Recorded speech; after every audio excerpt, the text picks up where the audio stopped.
Alors, chers auditeurs, bonjour et soyez les bienvenus à ce podcast qui est Ton histoire compte.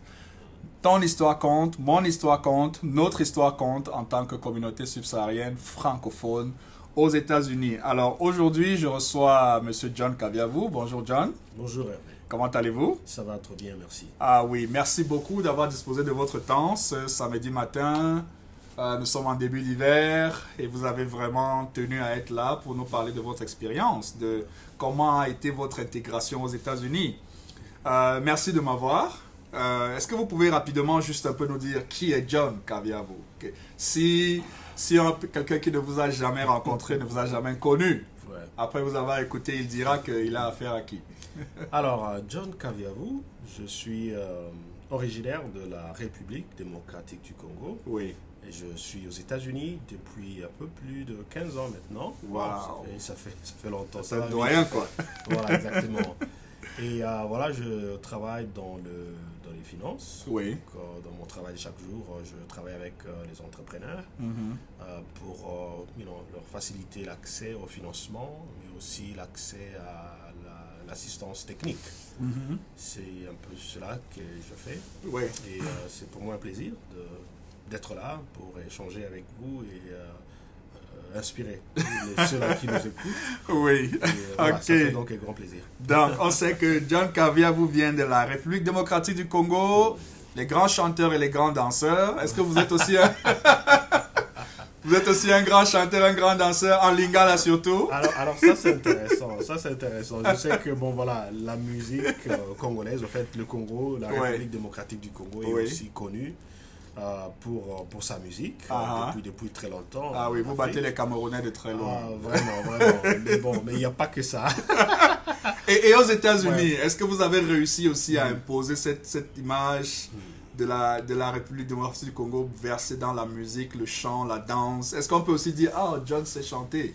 Et puis vous allez chanter aussi quelque chose si vous savez chanter. Bon, en fait, le truc, c'est qu'aux États-Unis, je dois avouer que c'est un autre milieu. Il se Ouais. fait que, bon, d'abord, nous sommes francophones. Oui. Et pour se faire consommer aux États-Unis, généralement, c'est beaucoup plus facile quand on est anglophone.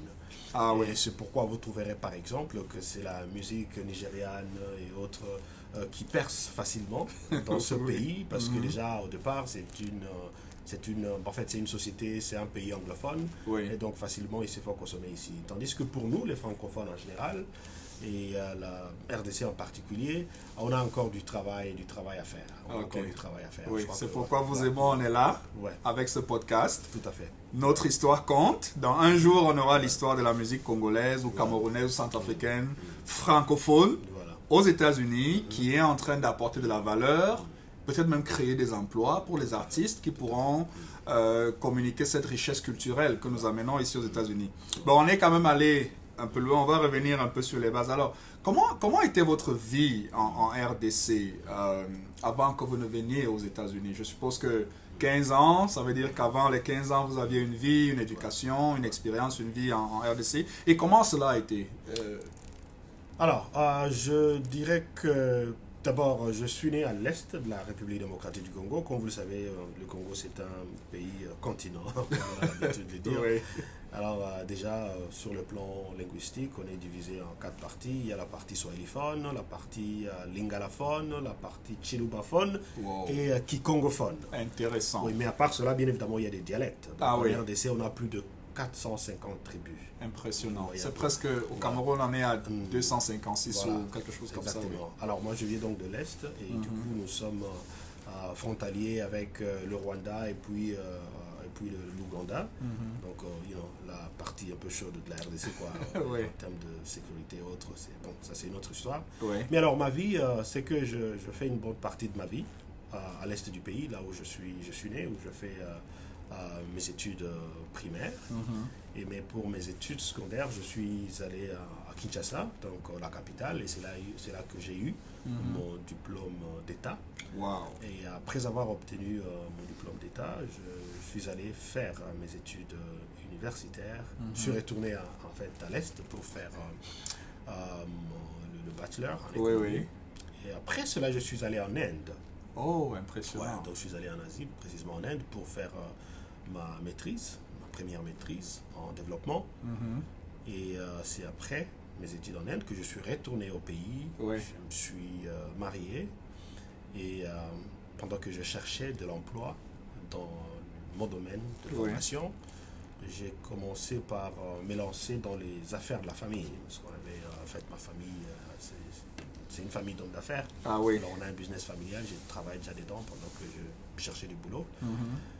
Et pendant que je le faisais, j'ai été obligé, en fait, pas obligé, mais j'ai obtenu une carte verte. Ah oui, Voilà, le fameux sésame. Voilà, exactement. Le fameux sésame pour arriver en En fait, j'ai Amérique. gagné à la loterie. Ah oui, J'ai oui, oui. gagné C'est la loterie. c'est le sésame pour arriver en Voilà, Amérique. exactement. Avec la carte verte. Voilà, exactement. Alors, j'ai eu la nouvelle, juste une semaine après le mariage. Oh. Après mon mariage, bien évidemment. Alors, je me suis dit, waouh, est-ce que ça, c'est vraiment un cadeau de mariage? Ah, un cadeau. Ça, Et j'imagine là maintenant, voilà. si quelqu'un nous écoute de l'Afrique là, et il vient de se marier, il dit, oh mon cadeau, je veux aussi que mon cadeau, mon cadeau de mariage soit une carte verte pour les États-Unis. Et voilà, exactement. Alors, à partir de là, ben, écoutez, on a commencé à mener des démarches, mon épouse et moi, ben, impliquer toute la famille parce que ça demande quand même de moyens. Oui. Et c'est comme ça que nous sommes venus donc, aux États-Unis et on est là depuis 2007. Waouh, 2007. c'est Et bon, impressionnant. bien évidemment, 15 ans, plus de 15 ans maintenant. Mhm. Mais on va au pays régulièrement. Oui. Parce que bon, voilà, nous sommes toujours connectés À la on fait famille. parfois des affaires là-bas. Et voilà. Ouais. Ah, ok, merci beaucoup. Ça, c'est assez impressionnant. Moi également et ma famille, nous sommes aussi venus aux États-Unis avec le fameux sésame. Aussi, mais c'est intéressant, notre histoire est presque pareille. C'était toujours à quelques temps juste après notre mariage, quoi, que nous avons eu la confirmation. Sauf que nous partions de notre pays d'Afrique, de l'Ouganda et pas du Cameroun. Et c'est vraiment impressionnant. Je crois que dans un autre épisode, on aura l'occasion d'avoir un peu plus en profondeur les démarches pour participer à cette carte verte. Tout à fait. Comment se préparer, quelles sont les erreurs à ne pas commettre. Et nous sommes ici, nous sommes allés par le processus. Il y a tellement de sites web, de sites internet qui donnent des informations erronées juste pour extorquer de l'argent de la poche des gens. Je crois qu'on aura l'occasion, peut-être même avec d'autres participants. Chacun pourra donner son expérience et on apprendra. Alors comme ça, vous êtes arrivé en Amérique il y a 15 ans. Comment est-ce que vous vous êtes adapté? Quelles ont été les plus grandes différences culturelles que vous avez rencontrées? Dès que vous descendez là de l'avion et que vous êtes dans une autre réalité, comment s'est passée l'adaptation? Alors, je dirais d'abord que j'avais de la chance parce que j'avais déjà mon grand frère qui habitait aux États-Unis Oui. et il m'a facilité l'intégration dans les milieux. Oui. Et un autre avantage que j'avais, c'est que j'avais déjà eu à apprendre l'anglais déjà au pays. Ah, Et puis un j'ai avantage étudié, clé. Exactement. Ah oui. Et j'ai étudié en Inde, qui est un pays anglophone. Oui, oui, oui, Pour oui. dire que pour moi, il n'y avait pas cette barrière linguistique. Ah oui, effectivement. Cette barrière-là, ça complique les choses. Très. Voilà, ça complique les choses. Alors, vu ces deux avantages que j'avais, très rapidement, en moins de 2 mois, je dirais moins de 2 mois, j'ai eu à décrocher mon premier boulot. Wow. Oui, you know. Et, Vous avez commencé à brasser du dollar. exactement. Et comme vous le savez, en fait, venir aux États-Unis, c'est un rêve. Ah oui. Pour beaucoup de personnes. Ah oui, Et bien effectivement. évidemment, et c'est pourquoi pour nous, quand nous avons aussi reçu quand nous avons gagné à la loterie, on s'est dit, bah, écoutez, c'est une bénédiction. Ah oui. Et, Il faut- vraiment, il c'est faut vraiment une l'accepter. bénédiction. Il faut Exactement, exactement. Oui. Alors, bon, on ne pouvait pas attendre. On s'est dit, Ah. écoutez, le dossier est là, on doit y travailler pour aller aux États-Unis le plus tôt possible. Et quand on y arrive, on doit faire tout ce qui est de notre mieux pour commencer déjà à profiter de la vie aux États-Unis et nous construire notre Ah, rêve. effectivement. Tu vois un peu. Je comprends parfaitement. Oui, et curieusement, dès qu'on arrive, on commence à travailler, on commence à se faire des dollars, comme tu l'as dit. Ah oui. Et voilà, du coup, on commence déjà à réfléchir, mais comment, bah écoutez, ça c'est une bénédiction. Alors, comment partager cette bénédiction avec ceux qui sont au pays? Qui sont au pays. Et Ah c'est oui. comme ça qu'on a commencé déjà dès le début à créer, initier certains projets et au pays. Et c'est sur ce projet qui nous ramène généralement en Afrique régulièrement. Bien évidemment aussi la visite de la famille, la grande Oui, oui, famille. oui. C'est trop Et surtout, je voulais ajouter, lorsque vous commencez à faire ces dollars, C'est comme si les gens en Afrique ont la connexion Wi-Fi à nos dollars ici, hein, et des messages commencent à arriver Voilà, avec une précision exactement. assez intéressante. J'ai eu mon salaire hier et puis aujourd'hui, quelqu'un est malade là-bas ou quelqu'un va se marier. Et puis subitement toute la famille devient malade en série là. On aura l'occasion parce que notre objectif c'est de donner notre version, notre vécu, notre narratif. Tout à fait. Et on a une série qui sera focalisée sur comment gérer les relations avec nos familles restées en Afrique. Surtout sur le plan financier. On ne peut pas oublier d'où on vient. Tout à fait. Mais de la même manière, on a le défi de s'adapter dans un nouveau milieu. Exactement. Avec les réalités qui y vont. Et parfois, il y a beaucoup de conflits, de malentendus, de divisions. Et ce serait vraiment capital qu'eux, ils aient cette perception de ce que nous vivons. On aura certainement l'occasion d'en revenir. Alors, allons un peu sur votre éducation et votre carrière aux États-Unis. Ouais. Quel est le parcours? Est-ce que vous êtes retourné à l'école? Certains viennent et disent on va retourner à l'école, d'autres pas. Est-ce que vous avez eu un parcours éducatif? Et quels étaient les challenges? Et comment avez-vous fait pour relever ces défis-là? Alors, oui, j'étais, je dirais, un peu comme dans l'obligation de retourner à l'école parce que je me disais qu'il y a beaucoup d'opportunités dans ce pays. Et pour bien saisir ces opportunités, selon moi, j'avais estimé important de retourner à l'école. Alors, bien que j'avais déjà obtenu mon premier master en Inde, ici, je me suis dit, écoutez, je dois retourner à l'école pour faire un deuxième master. Ainsi, donc, pendant que je travaillais dans un grand hôtel à Washington, D.C., pendant que je faisais ce boulot-là, qui était mon premier boulot, après un certain temps, j'avais pris un night shift, donc je commençais à travailler la nuit. Et cela me permettait donc d'avoir une partie de ma journée que j'utilisais notamment pour aller à l'école. Je m'étais inscrit à l'université d'Amérique, American University, où je fais la maîtrise en entrepreneuriat, social entrepreneurship, social enterprise. Et j'ai fait donc 2 ans là-bas. Ce n'était pas du tout facile. Je peux imaginer. Parce que déjà là, j'avais déjà ma petite famille, et je devais donc payer mes factures. Donc travailler à plein temps, mais en même temps étudier à plein temps. Vous voyez un peu? Donc on devait travailler la nuit, une partie de la journée vous devez aller à l'école, et puis vous devez vous reposer pour encore aller au boulot la nuit. C'était pas du tout facile, mais il fallait ces sacrifices-là pendant un certain temps pour pouvoir arriver là où nous sommes aujourd'hui. Donc, si je comprends bien, vous avez votre investissement dans votre éducation à payer, n'est-ce pas? Exactement. Et comment s'est passée la transition entre la fin des études, l'obtention de votre diplôme et votre recrutement dans le marché du travail? Est-ce que vous avez fait face à des préjugés, des discriminations? Est-ce que votre premier salaire était à la mesure de toutes ces nuits blanches et ces sacrifices? Alors, je dirais que encore une fois, j'ai été béni quelque part parce que déjà quand j'allais à l'école, à un certain moment, après ma première année, pendant que je faisais la deuxième année, il fallait déjà trouver où je vais faire le stage. Et comme j'avais déjà de l'expérience dans la microfinance, et je voulais continuer à travailler dans ces domaines-là, j'avais donc identifié certaines organisations, certaines structures ici sur place qui étaient donc dans ces domaines-là. Et j'avais identifié une qui m'avait particulièrement intéressé, et j'avais approché cette structure-là, qui était intéressé par mon expérience dans la microfinance. Intéressant. Aussi parce que, en fait, je m'étais spécialisé dans la microfinance en Inde. Et ils ont beaucoup aimé cette expérience parce qu'à l'origine, écoutez, c'est les Asiatiques qui sont considérés comme le père, si vous voulez, de la microfinance avec Mohamed Yunus. Et donc, cette expérience en Inde a pesé beaucoup et ils n'ont pas traîné à me prendre déjà pour le stage. Et après le stage, j'ai été retenu dans cette même organisation. Formidable. Et curieusement, jusqu'à aujourd'hui, je travaille toujours dans cette même organisation. Impressionnant. Et déjà, l'année prochaine, je vais célébrer 10 ans. Oh, donc, incroyable. Voilà. Donc, vous êtes arrivé en Amérique il y a 15 ans. Si on essaie de faire les mathématiques, là, à 15 ans, vous êtes retourné à l'école. Et puis, on peut dire que 5 ans après votre arrivée, vous avez commencé à expérimenter une certaine stabilité. Voilà, exactement. Et l'éducation a contribué à cette intégration, cette stabilité. Voilà, exactement. Parce qu'en fait, mon rêve à moi, je voulais toujours travailler dans le secteur financier. Oui. Ouais, surtout la Donc, ouais. vous vivez votre rêve américain en quelque sorte.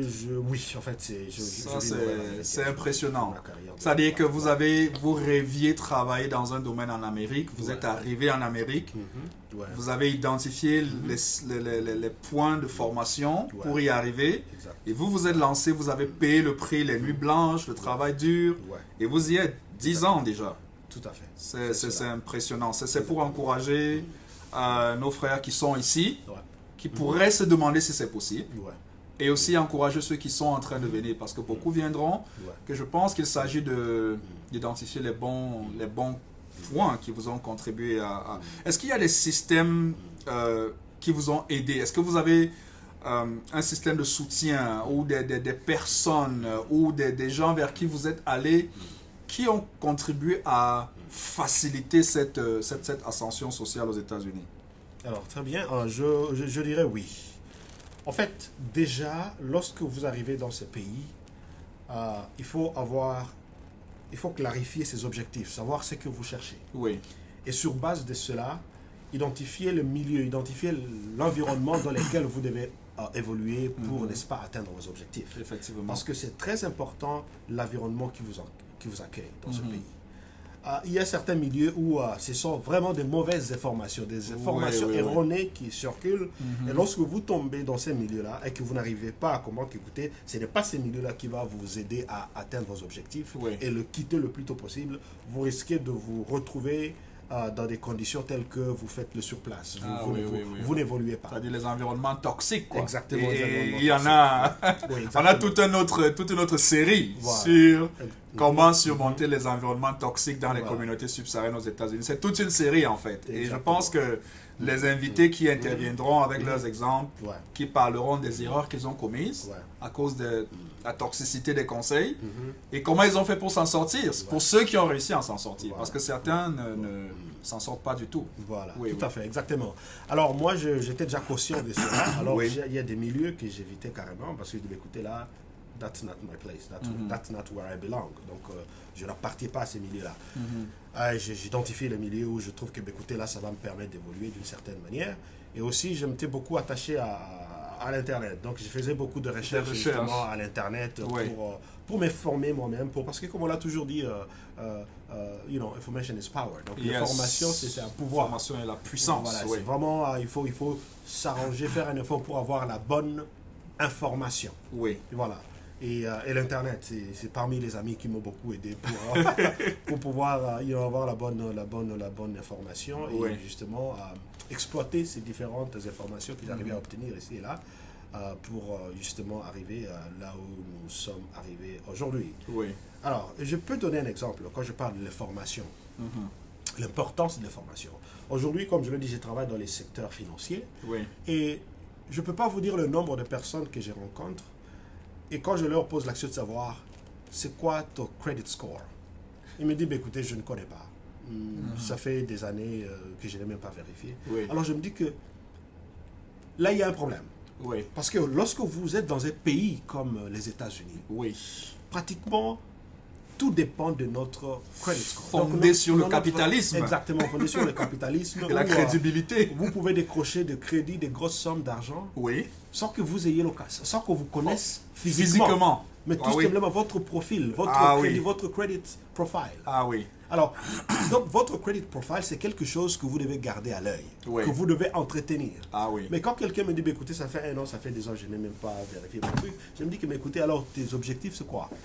Parce que, et c'est là que je dis, écoutez, il faut avoir la bonne formation et être dans un bon milieu, un milieu qui va vous permettre de savoir sur quoi vous devez vous concentrer.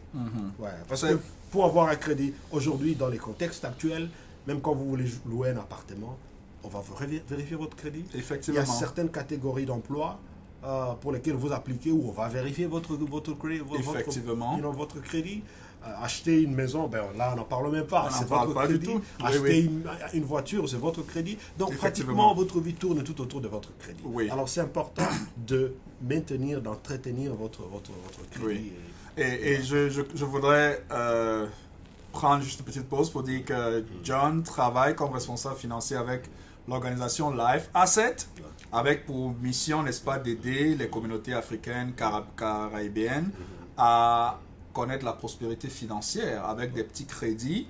Et surtout, il y a la série d'éducation financière aussi que vous donnez, n'est-ce pas, pour aider les gens à comprendre toute la question au niveau des crédits scores et autres. Donc, vous aurez l'occasion, vous pouvez connecter John personnellement et lui poser des questions pour en savoir comment faire pour vous en sortir. Alors, comme ça, si, en tant que Congolais, comment est-ce que vous conciliez votre vie de Congolais en tant que résident aux États-Unis? Je suppose peut-être que vous êtes déjà citoyen américain.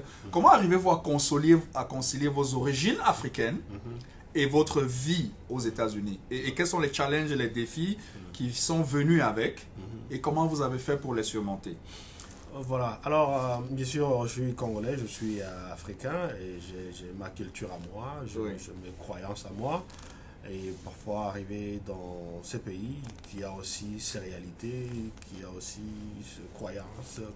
Et il y a certains défis en termes de s'adapter. Mais je crois que lorsqu'on a une base solide, sur le plan, je vais parler par exemple du plan spirituel. Oui. En tout cas, on sait se situer. Donc on développe cet esprit de discernement. Oui. De telle sorte que même quand on est dans un nouveau milieu, on sait ce qu'on peut faire et ce qu'on ne peut pas faire. Oui. Parce que tout est là. Dans ce pays, tout est là. Il y a l'extrême du bien et l'extrême du mal. Voilà. Et donc c'est à vous même d'avoir ce discernement. De choisir où vous allez. Voilà. Moi je connais mon côté. Ah oui, effectivement. Je sais les autres de l'autre côté, mais moi c'est pas mon coin. C'est pas mon milieu. Voilà, c'est un peu ça. Je vais vous donner un exemple. Quand je t'ai dit que mon premier boulot c'était dans un hôtel là, ici. Et à un moment donné, il y a eu il y a des mariages parce que c'est un hôtel, comment on appelle ça, 5 stars, 5 diamonds. Oui, 5 étoiles, 5 diamants, oui. Donc un hôtel vraiment de classe. Oui. Alors à un moment donné, je ne me rappelle plus l'année, il y avait un mariage là-bas de same-sex marriage. Oh oui. Ça m'a vraiment choqué. Oui, en tant qu'Africain. En tant qu'Africain, je dois, voir un mariage de deux hommes qui se marient officiellement. C'était un choc. C'était un choc. Mais bon, voilà, on est aux États-Unis, on parle de free country. Bon, voilà, ils ont leur liberté. La réalité. C'est la réalité, c'est leur choix. Mais ce n'est pas pour autant que, par exemple, je vais me laisser influencer par cette tendance. Bon, voilà, entre-temps, je développe aussi cette tolérance, parce que c'est quelque chose que nous avons appris, n'est-ce pas, dans ce pays et aussi chez nous. On dit, écoutez, nous ne sommes pas les mêmes, nous sommes différents les uns des autres, nous avons des croyances différentes, mais en même temps, il faut aussi tolérer les autres. Oui, voilà. Ok, ça c'est assez intéressant. Je me rappelle plusieurs fois, on m'a demandé si j'avais la nostalgie de la vie en Afrique, par rapport à la vie en Amérique, par rapport aux réalités qu'on rencontre. Et une des difficultés que nous rencontrons aussi souvent, basées sur ce qu'on écoute, c'est que quelqu'un a dit, mais les enfants sont toujours dans la maison, là, dans la maison. Comment nous, en tant qu'Africains, on est habitué à sortir, cogner chez le voisin, parler jusqu'à minuit, et puis on arrive dans un pays où c'est à peine si vous dites bonjour et quelqu'un vous regarde. Au début, on a un choc, on pense que c'est parce qu'il y a un problème avec cette personne. Pourtant, c'est juste l'environnement d'être concentré, d'avoir des objectifs et de créer le temps pour ce genre de socialisation. Vous ne pouvez juste pas cogner à la porte de quelqu'un n'importe quand à 22h et commencer à jouer au ludo jusqu'à 2h du matin. Alors que quelqu'un doit aller travailler, il doit payer les factures, là, les objectifs. C'est les chocs culturels que nous rencontrons ici. C'est parmi les chocs culturels que nous rencontrons ici et que nous devons gérer. Parce que parfois, ça nous dérange. On voulait avoir cette liberté de sortir et dire je veux aller voir telle personne, tel ami, sans nécessairement le prévenir. Mais ici, tu ne vas pas prévenir quelqu'un, écoutez, ça ne se passe pas comme ça. Ça ne se passe pas comme ça. Parce que tu ne connais pas son programme, peut-être qu'il ne sera même pas là. Effectivement. Donc il faut te rassurer que tu as rendez-vous avec quelqu'un avant d'aller le voir. Et pour cette question des enfants, et surtout avec Covid, ça fait que, bon, écoutez, beaucoup de temps à la maison et maintenant, c'est pas facile, mais la réalité, c'est que on s'arrange quand même pour trouver un temps où on peut amener les enfants dans le, the playground, Oui. pour leur permettre aussi de jouer avec les autres enfants. Mhm. Mais bon, écoutez, c'est une réalité dans ce pays. Les gens, oui.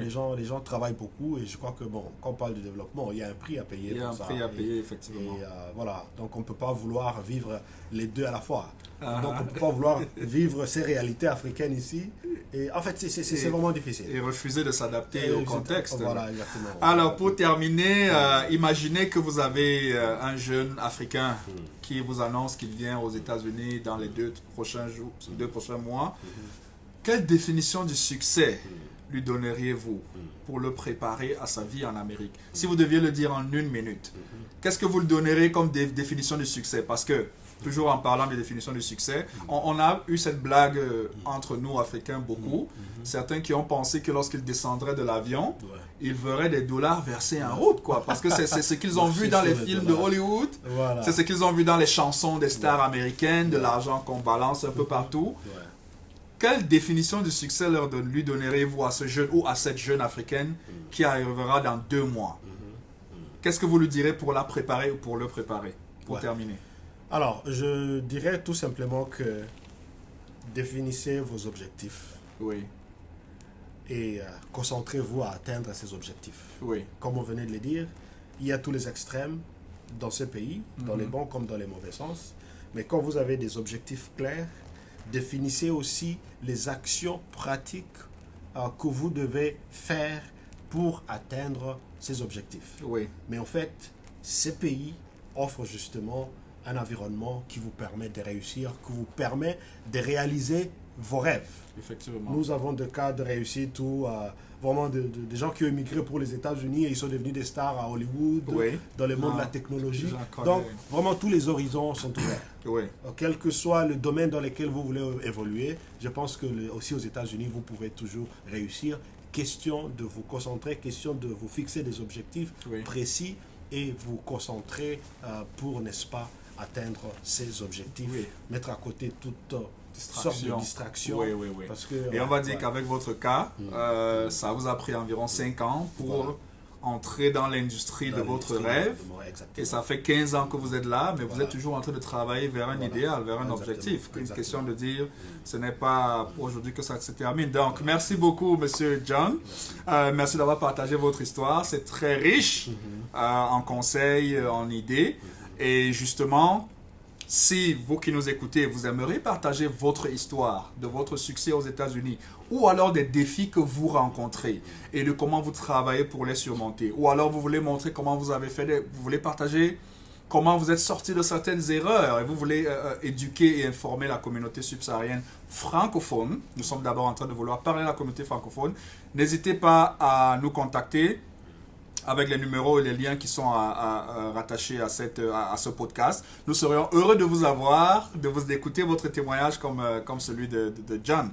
Donc, merci encore, John, et j'espère qu'on se reverra encore et après pour les suites des thèmes sur l'éducation financière, comment bâtir son crédit score, comment bâtir sa crédibilité dans un système capitaliste comme celui-ci. Tout à fait, ça sera un grand plaisir de venir encore une fois. Ok, merci beaucoup et très bonne journée à vous. Merci beaucoup. Ok, bye bye. Bonne journée à vous aussi.